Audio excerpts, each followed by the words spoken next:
Welcome to the Near North Palliative Care Network's informational video about internet safety. First, we're going to start with password safety. This is something that has been talked about for a while, so it might be just a little refresher. But anyways, so the first tip for password safety is don't use commonly known dates, names, or phrases. So don't use your spouse's name, your pet's names. Don't use anniversary dates or birth dates. These things can easily be found out and guessed. Um, don't use information that can be found on your social media pages. So this goes back to the first tip. Dates and names can be found on social media pages, so try and stick away from those for passwords. Try and use uppercase, lowercase letters, as well as numbers and symbols. The more numbers and symbols you put into a password, the more difficult it is to figure out or be guessed. And lastly, do not store passwords on electronic devices. So this goes back to the last tip. If you're creating a password that is a little more difficult, don't store it in your computer where it could be found by other users of that computer, or if, God forbid, your device was hacked, it could be found on there as well. So if you're going to be writing down passwords for safekeeping, it's best we write them down on a piece of paper and keep that piece of paper somewhere safe. So our next tip is don't share sensitive information. So this meaning do not share sensitive information or private information on your social media pages. This meaning like your banking information, whether you're going away on vacation, just stuff like that. So we try not to share that information on social media so people don't get access to our private accounts, or if we do go on vacation, we don't share that on social media so people aren't breaking into our homes. Also, be wary of who you share personal information with. On social media, there are a lot of fake accounts or copy accounts that copy people we do know, and they look legitimate, but they are just an exact copy of somebody else's Facebook profile. We should also be aware of websites that we're entering personal information onto. It's a good idea to always look over the websites you are using before you put any banking information, telephone information, account information, addresses, stuff like that. Because if they aren't legitimate, they could use the information you have given to pull a scam on you.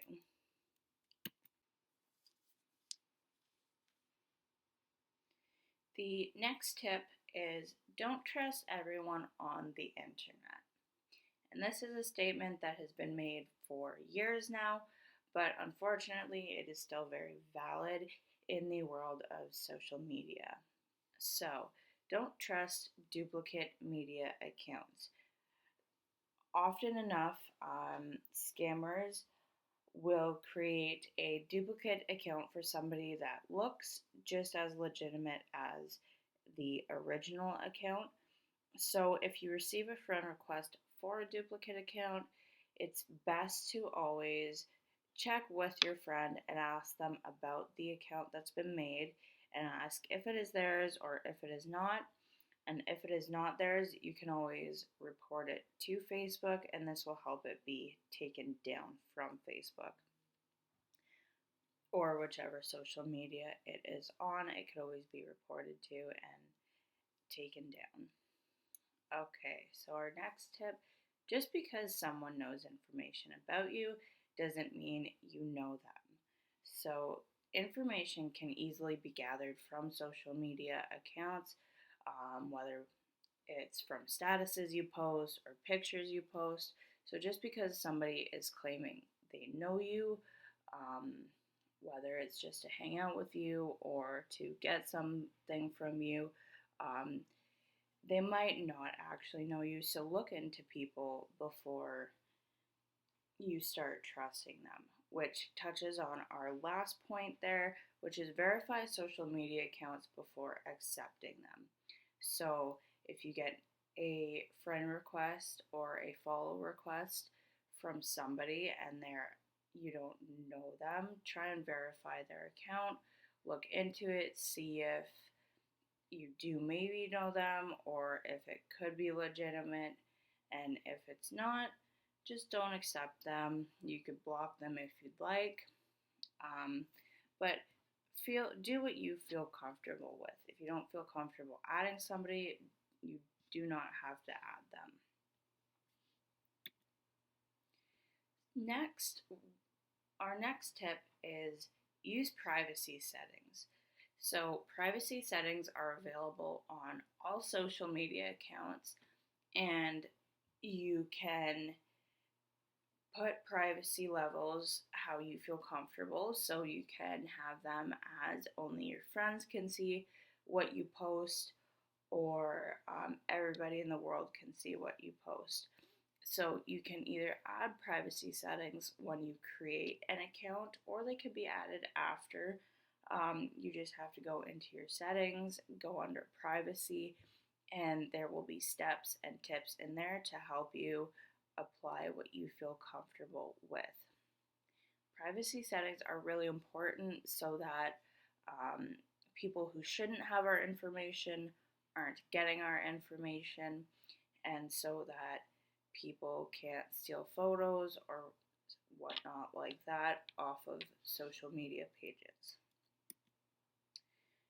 And internet scams. So, when we're on the internet and using social media, we have to watch for contact from people we've never met or businesses we've never used. Internet scams will come in all shapes and sizes, and they will pretend to be different people or different businesses. So we have to watch out for people or businesses we've never met or used reaching out to us and asking for money, or for sometimes they'll ask for gift cards or favors or cryptocurrency.